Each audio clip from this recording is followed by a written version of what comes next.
Hoje no programa Analisando Sua Comercialização, nós temos a honra e o prazer de receber aqui a Carminha Gatto Mício, que é uma gaúcha que conquistou a Bahia, né? E também uma grande referência quando se fala de produtividade de soja e também aí das sementes Oilema. Então, prazer estar recebendo você aqui hoje. Muito obrigado e vamos olhar, né, a comercialização, o mercado e passar informações importantes aí para o produtor que assiste o programa. É uma alegria muito grande a oportunidade, e aí eu preciso lhe dizer que eu sou muito grata ao chamamento que você fez para estar aqui e podermos trocar algumas ideias.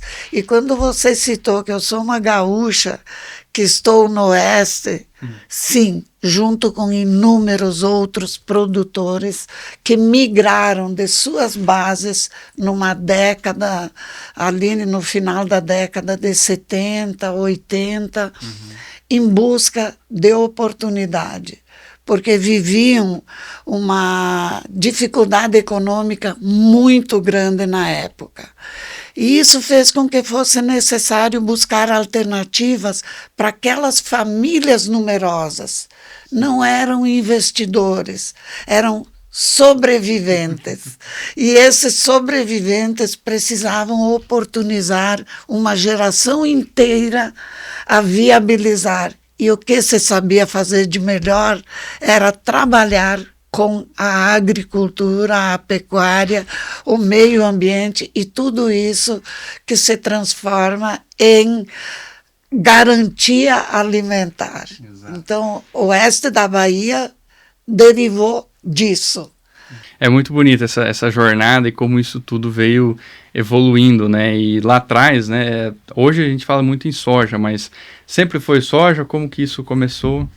Na verdade, o início não era soja. Num primeiro momento, tanto a minha família quanto as demais, porque teve gente que chegou um pouquinho antes dos meus familiares, primeiro suprimia a vegetação. Aí entrava com feijão ou arroz. E esse feijão, arroz, já migrava para o milho ou para outras culturas. Foi preciso domar o solo para daí sim prepará-lo para entrar com a soja. Foi uma grande jornada de estudo e até a década de 90 não haviam obrigatoriedade de cultivar, o que existiam eram algumas pesquisas que a Embrapa pesquisava, entre outras, mas não se tinha muito mais garantias de o que fazer, o né? que fazer. E quais as variedades que se adequariam para os cerrados. E aí, ali na região oeste, foram vários estudos e vários manejos desenvolvidos naturalmente pelos migrantes para ir adequando essas produtividades, essas variedades de sojas que foram sendo implementadas. E aí, assim, pelo menos no nicho nosso, houve uma contribuição muito grande do meu esposo, que ali já estava no Mato Grosso, trabalhando numa empresa que desenvolvia estudos e já fazia sementes adequadas para o cerrado. Então, se levava tudo aquilo que era lançado no Mato Grosso para testar nas nossas propriedades na Bahia. E ali começou-se até meio que uma espécie de eu não diria um escambo, mas uma troca. Essa variedade produziu bem, você guarda um pouco para mim. E assim começou a entrada da soja ali. Obviamente, antes disso, no entorno, já haviam outras pessoas que também levavam algumas variedades. Então, em vários nichos já se pesquisava. E foi a partir de 98, a partir da década ali de 90, que veio a Lei de Proteção de Cultivares, e aí sim a soja começou a ficar mais consolidada, porque entrou tecnologia. Exato, e a proteção dessa tecnologia também. Exatamente. Né? E aí, com isso, começou a se produzir sementes certificadas, e isso fez com que a qualidade da semente fosse melhorada e subisse. Trazendo para essa parte de sementes, né? Como que a Oilema nasceu? Não sei se você pode para nós trazer uma introdução de qual foi o caminho até chegar hoje no que a gente conhece como Oilema, né? Então, as sementes Oilema nasceu especialmente pela expertise do meu marido na empresa da qual ele trabalhava, que era direcionada com sementes, trabalhava com sementes. E aí, como começou levando para testar nas nossas propriedades, Victor, essas variedades produzidas no Mato Grosso ou desenvolvidas no Mato Grosso, então a gente experimentava aquilo que se destacava, já fazia uma troca, comercializava, enfim, de uma maneira que não tinha lei, então se fazia isso, um escambo. E ali, em 98, quando veio essa lei de proteção de cultivares, aí era preciso que a gente se organizasse de forma legal. Aí criamos uma empresa e nesse mesmo tempo, em 98, os meus patriarcas, meu pai e minha mãe, haviam deixado o Rio Grande do Sul para sediar em Luiz Eduardo Magalhães. Mudaram de vez. Como a soja já estava mais ou menos consolidada, meu pai pensou, vamos nos mudar para perto dos filhos homens, porque lá já estavam 6 homens. Sim. E mulheres, eu estava no agro, já tinha área ali na Bahia, mas não estava ainda de corpo presente lá. E meus irmãos, sim. Dos 10 irmãos, então já seríamos 7 que teríamos sede lá. E aí meu pai resolveu se mudar. E eles se mudaram no dia 3 de janeiro de 98, e por um pedido da natureza, dia 8 de abril de 98, ele indo assistir a colheita de soja, era um dia de Páscoa, havia um asfalto novo e ele não baixou o tapa-sol, e nisso ele não viu um trator que trafegava na BR. Victor, ele bateu atrás e ali tiveram a viagem espiritual dos dois. E nós, diante daquela dor, no formar uma sementeira, queríamos que permanecesse vivo aquela força, aquela determinação, aquela fé que ele tinha na soja, aquela credibilidade que ele tinha de que a soja daria certo e seria um celeiro para a Bahia. Aí batizamos a semente, invertendo o nome dele. Então, Oilema significa Amélio lido do fim para o começo. E ele carrega essa história de resiliência, perseverança, fé e determinação da família. Muito bonita. Meus pêsames pela perda, mas é uma história muito bonita e com certeza vai levar isso para gerações para frente. E dá para ver como isso tá vivo, tá presente até hoje. O propósito dele continua e com certeza vai continuar.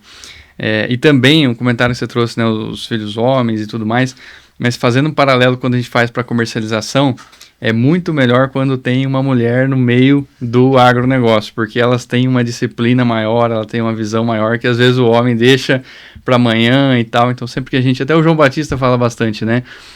Liga para a filha, liga para a esposa que ela faz o que tem que fazer. O homem às vezes é um pouco mais teimoso, então essa participação ela é muito importante e o seu exemplo também eu acho que é muito importante para o agronegócio, né? A gente falou bastante da porteira para dentro, a parte da história um pouco também, mas o Brasil ele já despontou na parte de produção. seja pela tecnologia, pela semente, pela fertilidade do solo, também que se construiu isso tudo, mas a gente percebe que da porteira para fora, a comercialização, ela ainda está meio, na minha opinião, na década de 90, 80, ela ainda é um mistério muito para comercialização em grande parte do Brasil. A gente vê que os produtores ainda têm muita dificuldade, ou não é tão claro quanto o processo de produzir, de corrigir solo, construir palhada, perfil de solo, manejo, isso tudo é muito claro para o produtor, mas a comercialização ela ainda está meio nebulosa, né? Falando como produtora, né? A parte de fazenda, olhando ali a soja, o milho, e formação de custos, num ano onde o desafio de custo é muito alto, é muito grande. Quais indicadores vocês usavam ou usam para tomada de decisão de compra de insumos, por exemplo? Ali a gente geralmente faz uma troca. Há tantas sacas de soja para tanto de cloreto, de adubo. É o indicador para tomar a decisão. É o indicador para tomar a decisão ainda. Mas, de qualquer maneira, nós temos essa consultoria que nos dá uma certa orientação do mercado fora do Brasil, tanto de insumos como de fertilizantes, de químicos, de tudo que precisa. E aí a gente faz um cálculo para saber, inclusive, se vale a pena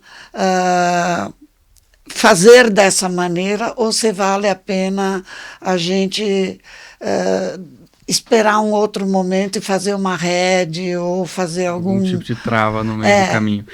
Não, isso é bem importante e às vezes, se eu for com média produtora, mas é que o pessoal tem que lembrar que para grão, né, não é a maior produção. A produção principal é semente. Então, quando a gente fala de grãos mesmo, acaba que não é grande. E isso vale também para o produtor que é pequeno, médio, esse momento de compra, né, olhando o indicador de troca, será que vale a pena agora ou esperar um pouco mais essa relação bater, né? Agora, sempre o que dá para se falar, Victor, o produtor precisa conhecer a realidade e fazer os cálculos, trazer bem planilhado o custo da lavoura, ou seja, quanto ele vai gastar de adubo, de calcário, de fertilizante, de potássio, de sódio, seja lá o que for. É preciso que ele faça um planilhamento muito severo para conhecer a própria realidade e aí poder pensar em fazer troca, enredear ou qual a decisão que ele vai tomar que seja melhor para a comercialização dele. Porque, em resumo, ele precisa ter lucro. Se ele não tiver lucro, a bicicleta cai. Né? Então, não tem jeito. E eu vejo que muitas vezes, né, a gente vê com as pesquisas, com os alunos, produtores que a gente atende também, é que tomam a decisão de comprar o insumo e não tem claro quando vender a soja. Às vezes fica esperando, especulando, ou então fala assim, não, meu custo é 35 sacas lá, o bruto. Aí eu pergunto, você vendeu a soja? Ou você fez um hedge? Não fiz. Então esses 35 sacos ele está flutuando, ele pode virar 40, ele pode virar 30. Está em aberto, né? E isso, a gente estava até brincando antes que quanto maior a exposição, maior o risco. Então não dá para ficar em aberto, né? Com certeza, e é isso que nós precisamos trazer para os produtores, sejam eles pequenos, médios ou grandes. Nós precisamos nos preocupar com essa questão. Como garantir que todos saiam ganhando? Sim. Que seja numa negociação de compra, seja numa rede, seja num travamento lá, que existem várias alternativas, mas é preciso sim que seja conhecida a própria realidade de cada um para ele poder fazer isso. Decisão. E passado esse momento de formação de custos, né, tem lá desenvolvimento, pós-colheita, como que vocês, dentro da agricultura, decidem fazer novas vendas? Ou tem alguma regra? Ou qual que é o indicador ou o número que você olha quando você quer fazer uma nova venda de soja passado o custo, vamos dizer assim? Bom, é consultoria. É consultoria. porque a gente não tem como conhecer. Se tu não buscar o conhecimento ali fora, você não sabe nem o que plantar, como plantar, o que fazer. Então, o que eu vou comercializar vai depender do que eu vou plantar. Se plantar um arroz não vale a pena, eu vou ter que plantar milho, porque eu preciso ter uma rotação de cultura para manter a saúde do meu solo e, ao mesmo tempo, eu vou ter que comercializar isso. E nem tudo isso trabalha-se com exportação. Com exportação é a soja, o milho, alguma coisa. E hoje começa a se ter uma abertura um pouco maior para sorgo também. Mas, está abrindo espaço, mas ainda está muito primário isso. E, de qualquer maneira, é conhecimento que vai trazer isso, e aí eu vejo como alguns cursos que preparam as pessoas para que elas estejam ou tenham o conhecimento de como fazer o mapeamento da melhor oportunidade para ela. Exato. E aí é 2 pontos, né?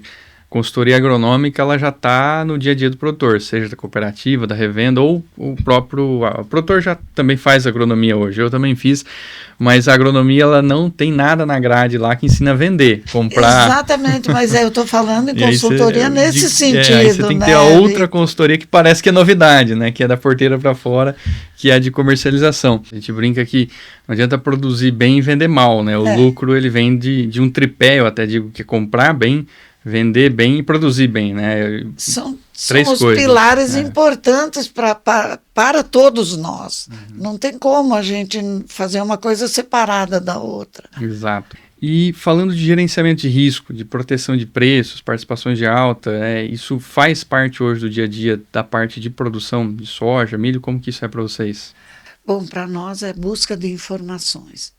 E normalmente se busca informações nos veículos que são mais fáceis para a gente, mais confiáveis, como Venda na Hora Certa, o Notícias Agrícolas, e isso nos embasa para tomada de decisão e fechamento de comercialização. Não, bom demais. E qual o recado, né, que você deixaria para produtores aí que nós estamos indo para uma safra talvez a mais desafiadora quando a gente olha para o cenário atual, mas nessa parte de comercialização, que mensagem que você deixaria para o pessoal talvez se capacitar, ou o que eles deveriam estar mais atentos nesse momento, pensando no próximo ciclo que vem pela frente?